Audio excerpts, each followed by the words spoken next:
हमारी वार्ता श्रावक प्रतिमाओं पर चल रही है।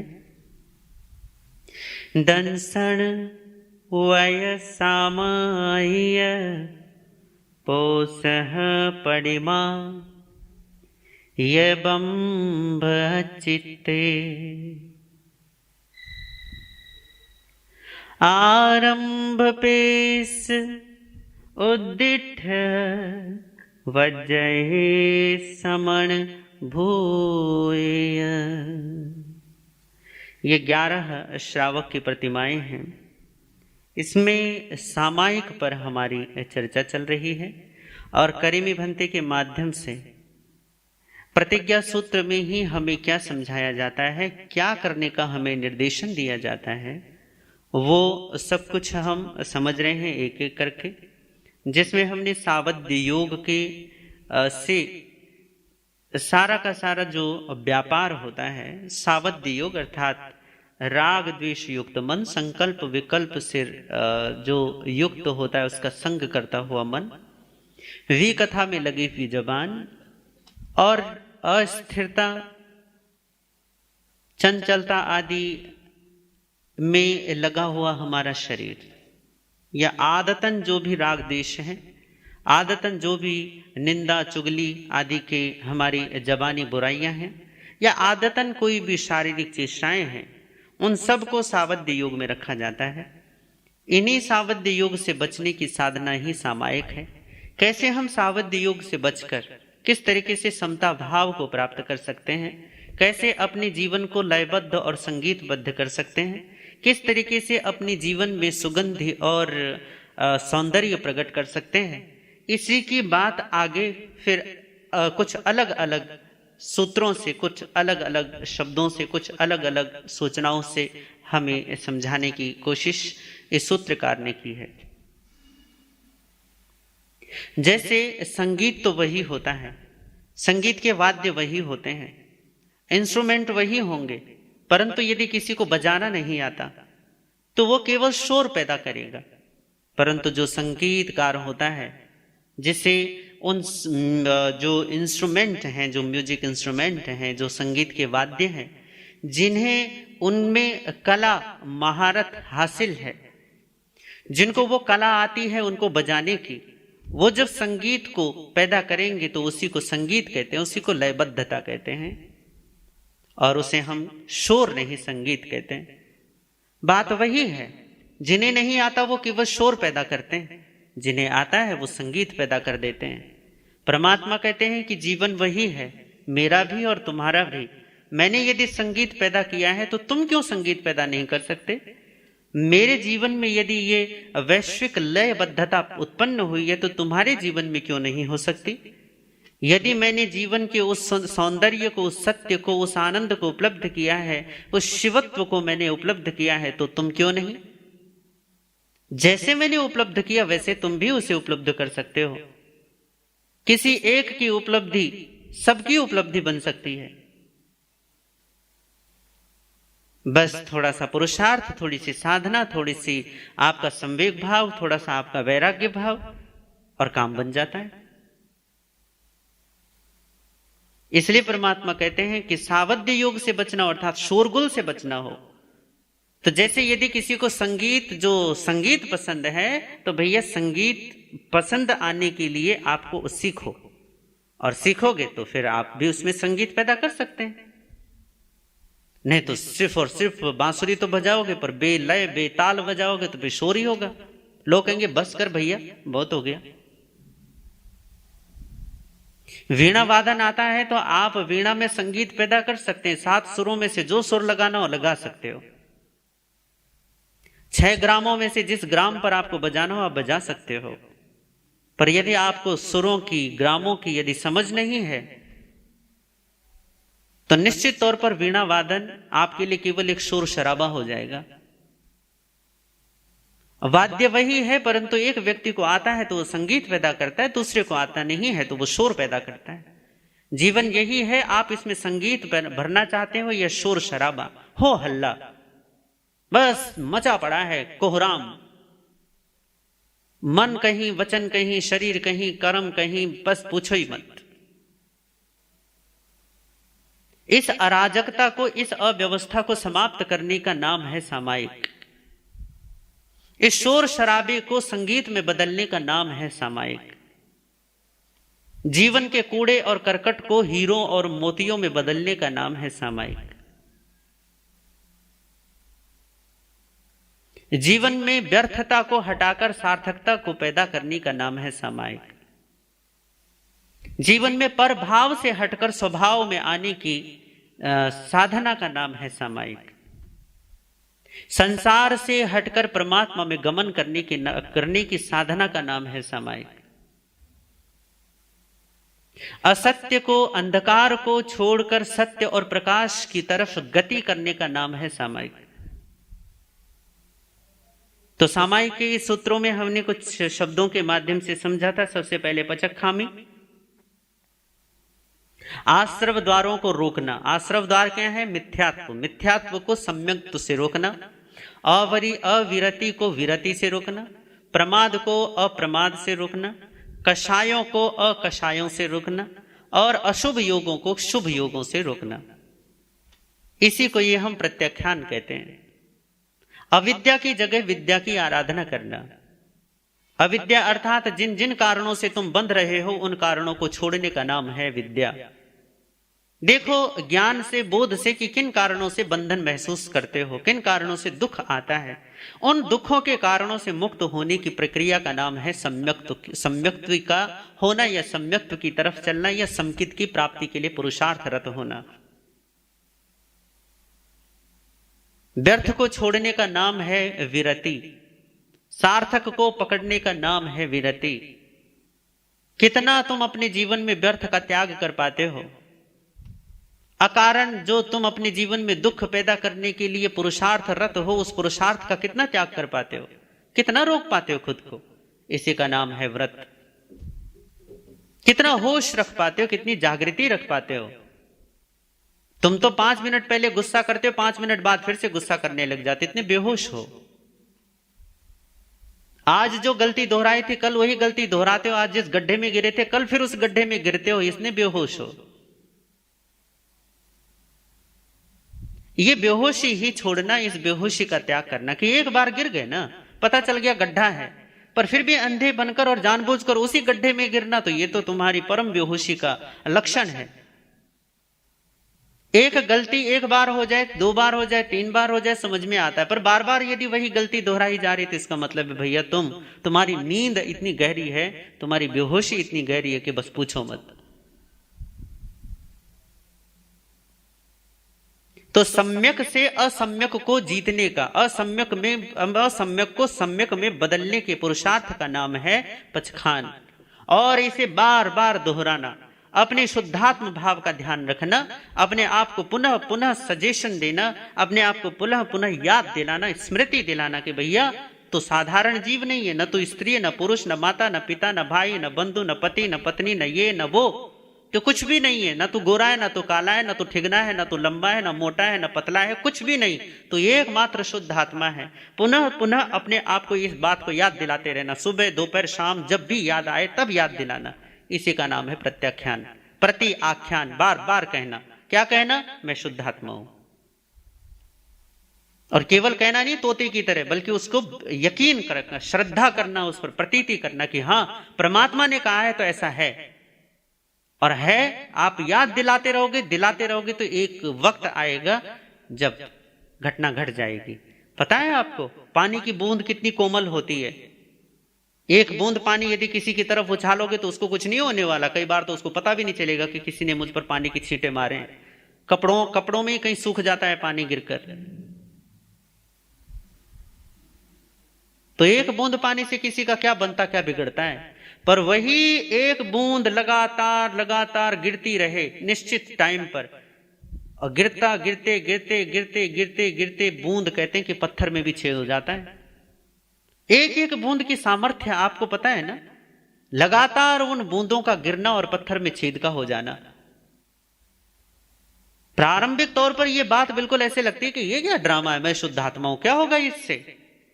ये बिल्कुल वैसे ही है जैसे कोई ये कहे कि एक बूंद पानी से क्या होगा, पत्थर में कुछ थोड़े ना फर्क पड़ने वाला है, पड़ जाएगा।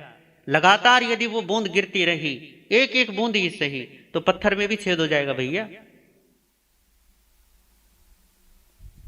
यही बात स्वयं के लिए है कि आप पुनः पुनः अपने आप को याद दिलाते रहें, अपनी धारणा को, अपनी आत्म प्रतीति को मजबूत बनाते रहें, उसे और गहन से गहनतम करें। और ये आत्म प्रतीति गहन कैसे होगी, वही अगले चरणों में समझाया। फिर पर्युपासना, पजुआसामी, पचक्खामी, पजुआसामी। पजुआसामी क्या है? जो बाहर भाग रहे हो, जो बहिरात्म दशा में दौड़ रहे हो, जो क्रोध मान माया लोभ की प्रतिस्पर्धा में लगे पड़े हो, पीछे हटो, थोड़ा सा अपने पास रहो, अपने पास बैठो। और उसके पश्चात पडिक्कमामी, वैसे सीधा पडिक्कमामी, परंतु बीच में हमने एक सूत्र और लिया था जिसको था अन्नम न समनो जानामि, अन्य का समनुज्ञात नहीं करूंगा। व्यर्थ जानने की कोशिश मत करो, जितना जानने योग्य है उतना जान लो, बाकी का छोड़ दो। जो करणीय है वो करो और बाकी जो कर रहे हैं उनको करने दो, उनकी इतनी फिक्र मत करो। वो कोई समाज सुधारक बनने की आवश्यकता नहीं है, खुद को सुधार लीजिए, यही काफी है। फिर है पडिक्कमा में प्रतिक्रमण करना, जो हो चुका है उससे पीछे हटना, जहां जा चुके हो वहां से वापस लौटना। जितना रास्ता गलत तय कर दिया, अब उस गलत रास्ते को वापस लौटना। अब ये जो प्रतिक्रमण है, इस पर हमारी कल चर्चा हो चुकी है, परंतु इसको थोड़ा सा, क्योंकि अगला जो कदम है उसको समझने के लिए प्रतिक्रमण की जो प्रक्रिया है उसको समझना आवश्यक है। मान लीजिए कि आप एक गलत रास्ते पर आगे बढ़ते हैं और फिर आपको पता चलता कि अरे मैं तो गलत रास्ते आ गया, तो अब मुझे क्या करना है, वापस लौटना है। प्रतिक्रमण में बिल्कुल सेम यही प्रक्रिया अपनाई जाती है, बिल्कुल ऐसे ही वापस लौटा जाता है। बस बात यह है कि बाहर के गलत रास्तों पर आप वापस लौटते हैं तो वहां भी वही पेड़ पौधे लगे, जमीन जायदाद सब वही, घर दुकान मकान सब उस रास्ते पर जो पहले आपको मिले थे, अब भी वही वापस, वही मार्ग, वही स्थितियां आपको मिलने वाली हैं। छोटी मोटी चीजें बदल जाएंगी, लोगों का आवागमन हो सकता है बदल जाए, परंतु रास्ता वही होगा। प्रतिक्रमण में भी इसी तरीके से किया जाता है। जब आप सुबह या शाम को प्रतिक्रमण करते हैं या जब भी करते हैं, तो तब क्या करते हैं प्रतिक्रमण में मानसिक तौर पर अपने आप को सारी घटनाओं में ले जाया जाता है, जो घटनाएं हमारी वजह से हुई हैं। कहीं गड़बड़ी यदि हमारी वजह से हो गई तो कहां गड़बड़ी हुई है, ये जानने के लिए आप एक मानसिक यात्रा करते हैं अपने पीछे की तरफ। मान लीजिए कि आपके किसी के साथ कहा सुनी हो गई और शाम का वक्त है, अब आप प्रतिक्रमण में बैठे हैं। प्रतिक्रमण में बैठते ही तो तब आप क्या करेंगे, वापस उसी घटना में वापस जाएंगे जहां वो सुबह हुई, दोपहर हुई या कभी भी हुई। जब वो घटना हुई है तो आप अपने आप को प्रतिक्रमण में उस घटना में मानसिक तौर पर फिर से वहां ले जाएंगे और फिर देखेंगे कि गड़बड़ी कहां हुई, गलती कहां हो गई, मुझसे या किसी से भी। पर प्रतिक्रमण सामायिक की साधना, क्योंकि दूसरों की गलती देखने की साधना नहीं है। सामायिक की साधना केवल और केवल स्वयं की गलतियों को देखने की साधना है कि हमसे कहां चूक गई है, कहां हमसे गलती हो गई है, कहां हम फिसल गए, कहां हमने होश नहीं रखा। ये केवल यही देखने का तरीका है प्रतिक्रमण।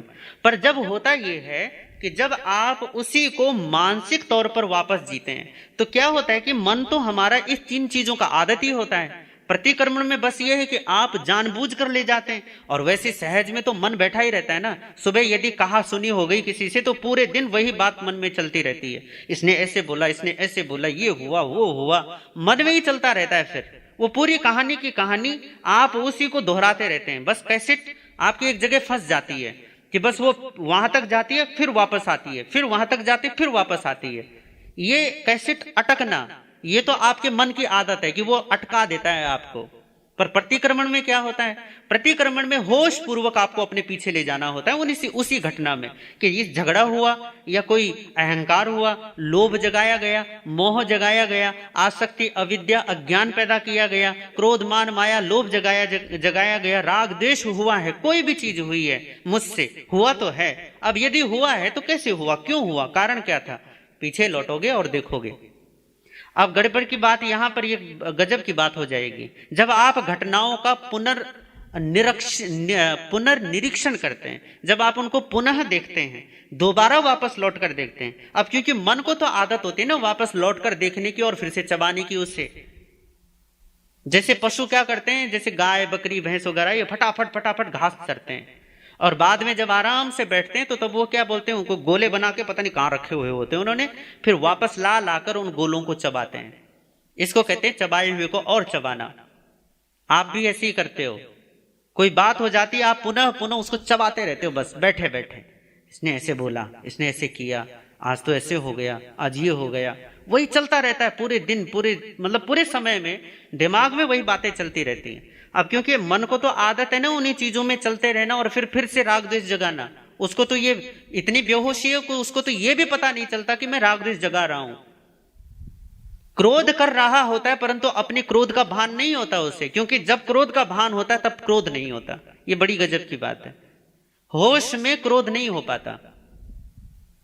क्रोध आता ही तब है जब आप बेहोश हो जाते हैं, तुरंत कहीं और चले गए, अपने में ना रहे।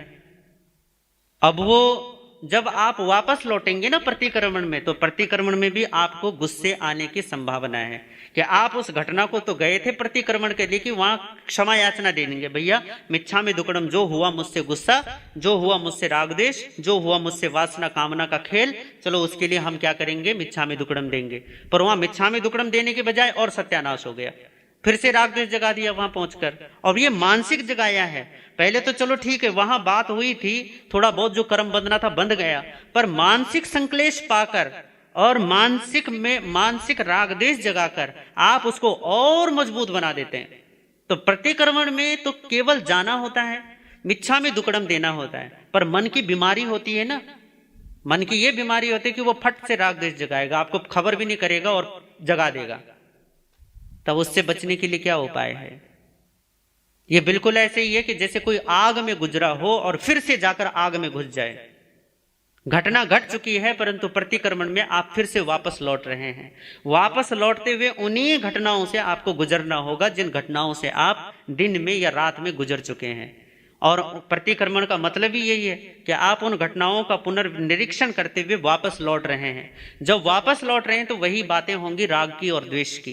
पर अब यहां पर आपको ध्यान रखना होता है कि केवल मिच्छामि दुक्कडम देने के लिए गुजर रहे हो, पुनः राग द्वेष करने के लिए नहीं, पुनः आसक्ति और मोह का रायता फैलाने के लिए नहीं।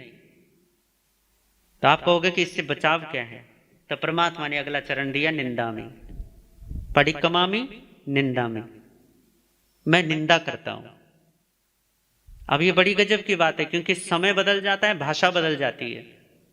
आज निंदा का मतलब होता है किसी की चुगली करना, किसी की बुराई करना, परंतु यहां पे निंदा का मतलब बुराई करना नहीं है।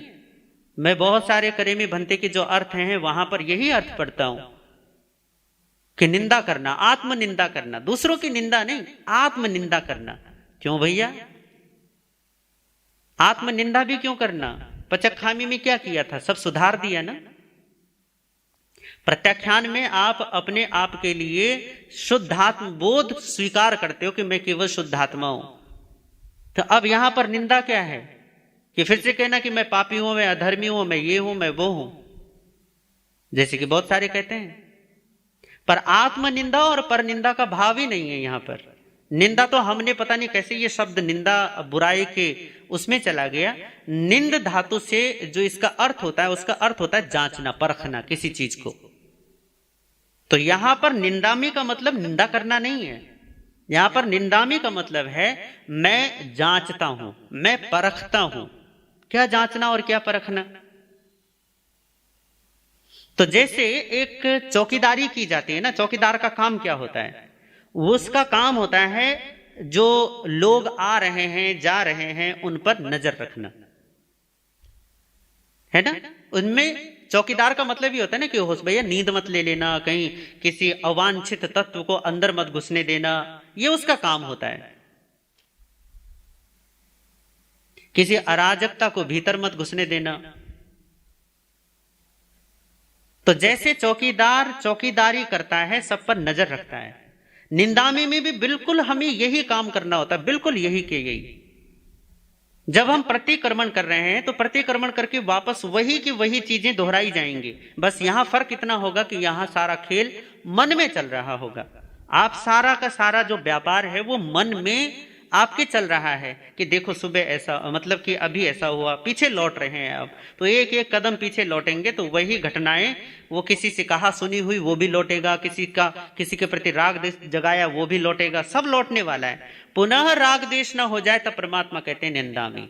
ये अगला चरण है, प्रतिक्रमण का सहयोगी है निंदामी, कि मैं जांचता हूं। क्या जांचना? अरे फिर से कहीं राग देश न जगा दूं, ये जांचना। अपने आप पर नजर रखना कि भैया फिर से राग द्वेष मत कर लेना, क्योंकि राग द्वेष हुआ है इसलिए तो प्रतिक्रमण किया जा रहा है। राग द्वेष ना होता तो प्रतिक्रमण क्यों किया जाता? भूल होती है ना, गलती होती है तभी तो प्रतिक्रमण होता है। गलत रास्ते पर जाते हो तभी तो वापस लौटते हो, गलत रास्ते पर नहीं जाते तो क्यों प्रतिक्रमण करने की आवश्यकता पड़ती? इसलिए कहते हैं कि 24 तीर्थंकरों के में से 22 तीर्थंकरों के शासन में प्रतिक्रमण केवल तभी होता है जब भूल होती है, अन्यथा सुबह शाम का उनके लिए नियम नहीं है, कायदा नहीं है कि तुम्हें करना ही करना है। पर हाँ, 2 तीर्थंकरों के शिष्यों के लिए कायदा है पक्का वाला कि तुम्हें करना ही करना है, प्रथम और अंतिम तीर्थंकर के। क्यों? क्योंकि ये इतने गांठ गठीले हैं, इतने तर्कबाज लोग हैं, इतने मतलब मूढ़ता इनकी इतनी हावी रहती है कि फिर गलती होती भी है ना तो कई बार तो गलती होने के बाद भी अपनी गलती नहीं मानते। ऐसी हालात होने की वजह से भगवान ने कहा फिर तो जबरदस्ती करना पड़ेगा भैया, 2 टाइम प्रतिक्रमण चाहिए। अब उसमें चाहिए तो क्या होगा? प्रतिक्रमण क्या है? गलत रास्ते से फिर वापस लौटना, रास्ता तो वही अपनाया जाएगा ना जो। और भूल क्या है तुम्हारी? भूल और कुछ भी नहीं है, जीव की केवल एक ही भूल है कि वो खुद को भूलकर कुछ और करने लग जाता है।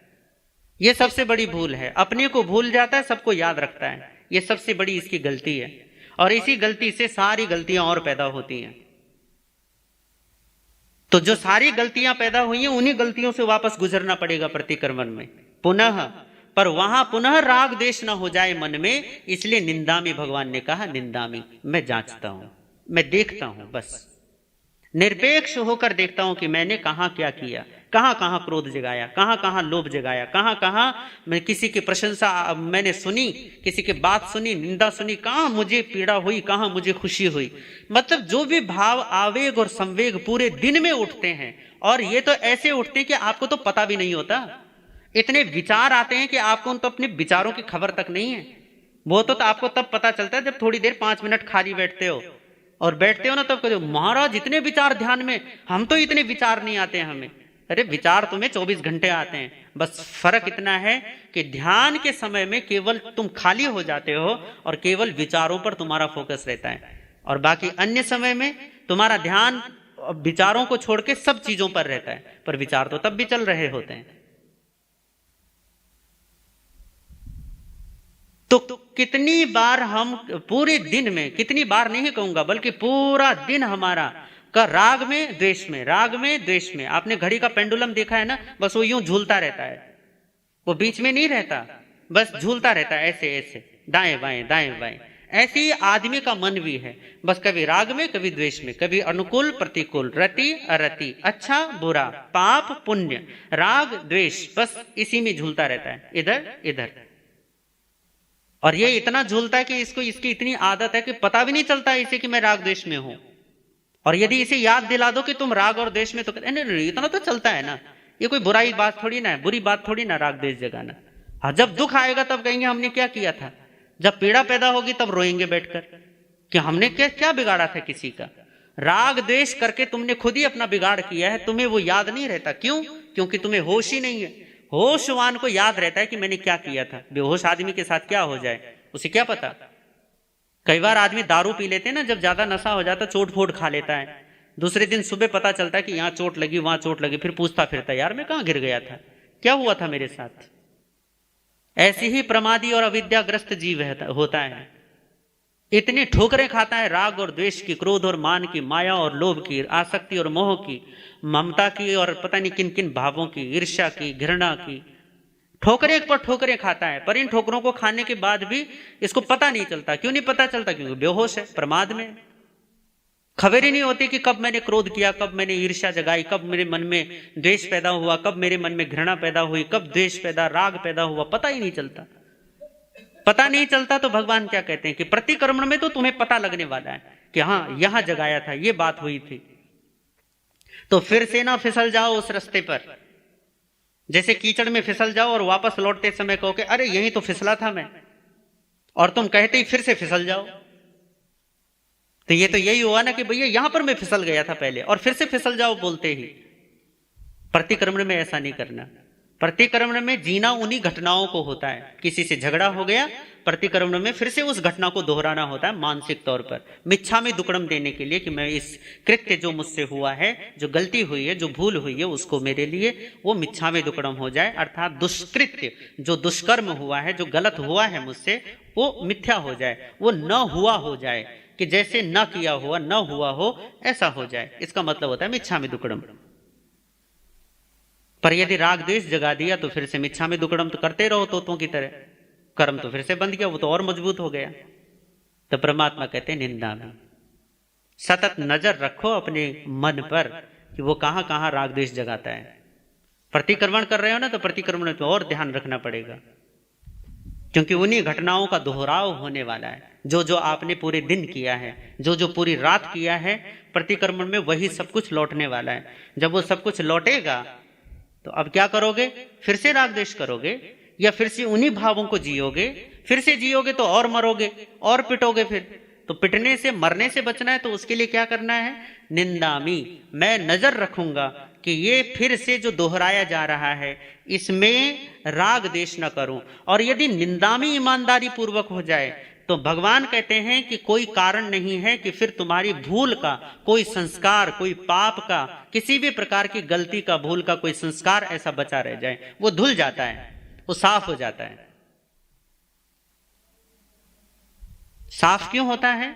क्योंकि तुमने उसको जिया, उसका प्रतिक्रमण किया, निंदा में अर्थात राग द्वेष नहीं जगाया, और वो क्या हो गया? साफ हो गया। निंदा में तो नजर रखिए अपने सारे कृत्यों पर, अपने बोली बाणी पर, अपने मन में चलने वाले विचारों पर, अपने जीवन में होने वाले सारे शारीरिक कृत्यों पर, अपनी वृत्तियों पर, अपनी कामनाओं पर, अपनी इच्छाओं पर नजर रखिए।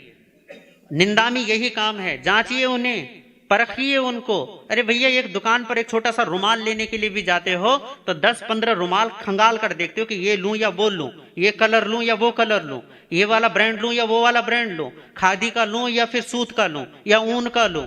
इतनी सारी चीजें जांचते हो, पर मन में कौन सा विचार आ रहा है, कौन सी इच्छा जगा रहे हो, कौन सी कामना जगा रहे हो, कौन सी महत्वाकांक्षा पैदा हो रही है, कौन सी वृत्ति पैदा हो रही है, इसको कभी जांचने का अवसर नहीं, कोई मतलब ही नहीं, कोई अर्थ ही नहीं। कैसा जीवन जी रहे हैं? जांचने का मतलब ये, निंदामी का मतलब है कि जांचिए अपनी इच्छाओं को, जांचिए अपनी वृत्तियों को, जांचिए अपनी कामनाओं को। क्यों? क्योंकि जैसी तुम्हारी कामनाएं, जैसी तुम्हारी इच्छाएं, जैसे तुम्हारी वृत्तियां, वैसा तुम्हारा जीवन।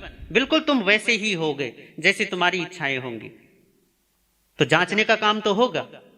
एक छोटा सा गिलास लेने के लिए, एक मिट्टी का घड़ा भी लेने के लिए जाते तो ठोक बजा कर देखते हो कि सही भी है या नहीं है। अरे भैया, सब्जी मंडी में सब्जी लेने भी जाते तो भिंडी लेती है ना बहनें, तो वो उसको भी दबा कर देखती है कि भिंडी ताजी है या नहीं है, उसमें भी नाखून चुभा कर देखती है। एक पालक का पत्ता भी लेना हो तो उसको भी 10 बार इधर उधर अलट पलट कर देखेंगी कि सही है या नहीं है। उसमें भी वहां पे ढेर लगा रहता है ना पालक के पत्तों की छोटी छोटी गठरियां, तो उसमें से यूं नहीं कि गठरी उठाए और धर ली, नहीं, उसमें भी 5-10 गठरियां इधर उधर करती हैं, तब जाकर ये गठरी पसंद आई तो चलो अब चलते हैं लेकर। भैया, एक सब्जी की गठरी भी लेनी हो, धनिया पुदीना भी लेना हो तो जांच कर लेते हो, पर कितनी इच्छाएं जगा रहे हो, वहां कोई जांचने का नाम नहीं। बाहर इतनी चौकीदारी चलती है, अपनी चौकीदारी कब करोगे? अपनी निंदा कब करोगे? निंदा का मतलब वही, अपनी जांच परख कब करोगे? कब अपनी वृत्तियों को देखोगे? कब इनका परिष्कार करोगे? कितनी पूरे दिन में राग द्वेषात्मक वृत्तियां उठती हैं, कामनाएं उठती हैं, कामनाएं जगती हैं। बेहोशी में बस चल रहा है ना, व्यापार चल रहा है, काम बस। कब तक? और कहते हैं हम सामायिक करते हैं। लोग कहते हैं ना कि सामायिक में क्या करें, कौन सा पाठ करना चाहिए, स्वाध्याय करना चाहिए। जब मैं कहता हूं कि स्वाध्याय, माला, जाप कुछ भी सामायिक में नहीं हो सकता, फिर वो कहते फिर करें क्या? अरे भैया, करे में भंते, तुम्हें बता तो रहा है तुम्हें करना क्या है, बता दिया ना। पचखामी, याद दिलाओ खुद को कि तुम कौन हो। पजवा स्वामी, खुद के पास रहो। यदि मन भागता है तो पुनः वापस लौटाओ उसे। 1 बार जाएगा, 10 बार जाएगा, 20 बार जाएगा, जितनी बार जाए उतनी बार वापस लाओ पकड़ पकड़ के। भैया, तुम्हारे बच्चा जो होता है, छोटा बच्चा, वो घर से बाहर भागता है तो आप जितनी बार भागता है उतनी बार वापस लाते हो या नहीं लाते? एक बच्चे को तो पकड़ पकड़ कर वापस लाते हो, अपने मन को, भागते हुए मन को वापस लाने की कोई जुगत नहीं लगाते? लगानी चाहिए। यही तो सामायिक में करना है, और क्या करना है? परिक्रमामी करो, अन्नम न समणु जानामि, दूसरों का समणु ज्ञात करना बंद कर दो। ये फालतू की जो माथा पच्ची करते हो, ये फटे में टांग देते हो अपनी, ये देना बंद कर दो। यही तो करते हैं प्रतीक उसमें सामायिक में, और क्या करते हैं कि जितना व्यर्थ का मैंने जाना है अब जानना बंद कर देंगे, नहीं करेंगे। जितना भी सावध्य योग जो कर रहे हैं करते हुओं को करने देंगे, हमें कोई लेना देना नहीं, पर हम उनको जानेंगे नहीं कि क्यों कर रहे हो भैया, कितना किया, कब किया, कैसे किया, कोई मतलब नहीं। परिक्रमामी, वापस लौटिए अपने घर। गलत रास्ते चले गए हो, क्रोध में बह गए हो, मान में चले गए हो, माया, लोभ, झूठ, बेईमानी में चले गए हो, काला बाजारी में चले गए हो, वापस लौटाओ अपने घर। बहुत हो गया। यही तो सामायिक है, और कौन सी सामायिक है? निंदा में सतत नजर रखिए कि कब कब जाता हूं राग देश में, कैसे कैसे जाता हूं, किन किन उपायों से जाता हूं। भगवान ने कहा था कि अच्छी चीजों के लिए ना निमित्त रखो। तो मंदिर है, शास्त्र है, गुरु है, प्रवचन है, सत्संग है, स्वाध्याय है, सामायिक है, जप है, तप है, परमात्मा का स्मरण है, भजन है, कीर्तन है, स्तुति है, स्तव है, कितनी सारी चीजें हैं। ये सारे निमित्त इसलिए दिए थे कि ताकि तुम परमात्मा को याद रखो, अपनी शुद्धात्म दशा में रह सको। इतने सारे निमित्त दिए थे। इन निमित्तों को छोड़कर राग देश जगाने के 1000 निमित्त खड़े कर रखे हैं, और जगाते हैं, सतत जगाते हैं, समय समय में जगाते हैं। तो कौन इसकी जांच परख करेगा? दूसरों को ही जांचते रहोगे कि कितनी सामायिक और कितनी नहीं, लेकर बैठे रहोगे। आज तो 2 सामायिक कर ली, जैसे बड़ा तीर मार लिया। खुद को जांचिए, खुद पर नजर रखिए, कब कब राग द्वेष करता हूं, कब कब ऐसी बह जाता हूं बेहोशी में। जब निंदामी होगा, बिल्कुल नजर रखी जाएगी अपने अपने सारे कृत्यों पर, अपने सारी बोली वाणी पर। कितना कुछ बोल जाते हो, कितना कुछ कह जाते हो, बस जो आया बक गए। बोलना भी नहीं होता, बकना होता है, क्योंकि पता ही नहीं चलता ना कि हम बोल क्या रहे हैं, कब रहे हैं और क्यों रहे हैं। हाँ, क्योंकि मजा आता है बोलने में, बोलने के भी मजे लेते हो, ये बड़ी गजब की बात है। बातों के भी मजे लिए जाते हैं। तो बोलने पर नजर रखिए। जो सोच रहे हैं, जो विचार चल रहे हैं मन में, जो चिंतन चल रहा है, वो चिंतन पर नजर रखिए। और ये कौन रखेगा? किसी पड़ोसी को रखोगे या कोई नौकर रखोगे नजर रखने के लिए कि रख नजर? भरत महाराज ने रखवाए थे कुछ लोग कि मुझे याद दिलाते रहना कि मैं मरने वाला हूं, मौत खड़ी है मेरे सर पर, याद दिलाते रहना। अब तुम दूसरों को रख सकते हो याद दिलाने के लिए, रखो, पर खुद के लिए खुद ही बन जाओ। खुद पर नजर रखिए, खुद की निंदा कीजिए, अर्थात खुद की जांच परख कीजिए, कहां कहां भूल हो रही है, कहां कहां फिसल रहा हूं। यदि आप ऐसा करेंगे तो निश्चित तौर पर सामायिक घटित होगी। यदि सामायिक घटित नहीं हुए तो इसका मतलब है कि आप सामायिक के प्रतिज्ञा सूत्र को पूरा नहीं कर रहे हो। प्रतिज्ञा सूत्र को पूरा कर दीजिए, सामायिक तत्क्षण पैदा होगी। तभी पुण्य श्रावक की सामायिक के लिए भगवान ने कहा था कि तीनों लोक भी यदि डाल दिए जाएं तो भी पुण्य श्रावक के सामायिक का मोल नहीं हो सकता।